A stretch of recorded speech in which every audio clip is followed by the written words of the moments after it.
wakas makapogi points ng lalaki sa jeep at nung lalaking panayang share ng tip. Ang viral pogi ngayon, ang kwento ng binatang ito na ipinagmamalaking bumuwapo raw siya kahit hindi siya retoke.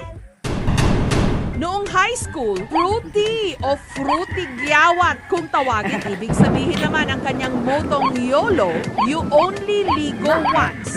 Una, ma'am. Ma'am, sige na kung duwa dito tabanog, ma'am. Baho na kasi kung ilok, ma'am. Baho ko'y ligo. Nya, nagmanog tabanog, ma'am. Mag paligligid yung pan, ma'am, kanang ligid, ma'am. Magdagdagan sa kasada, ma'am. Nagka-love life naman daw siya, pero hindi nagtagal. Karon, ma'am, nakauyan mo ko, ma'am. Pero wala mi nagdugay, ma'am, kay baho ko na kung ilok daw, ma'am. Nya, dili ko mo manot brush. Ilaw daw akong ipon. Nya, mo to, ma'am. Wala mi nagdugay, ma'am. Buwag din mi.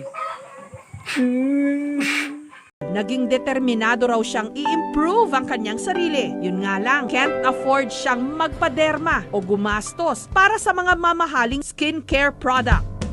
Ang sabon na kanyang ginagamit, kung ano na lang daw ang makita sa kanilang banyo. Dinalasan na rin daw niya ang paliligo at paghihilod at nag-gym. Pag maligo. Unya, karon, ma'am. Bapo na kayo, ma'am. Kabo na pinapos, ma'am. Bapo na kayo ko. Kabo na ko maligo. Kabo na kami nampos. Dahan akong chicks, ma'am. Kabo ka kong chicks karon.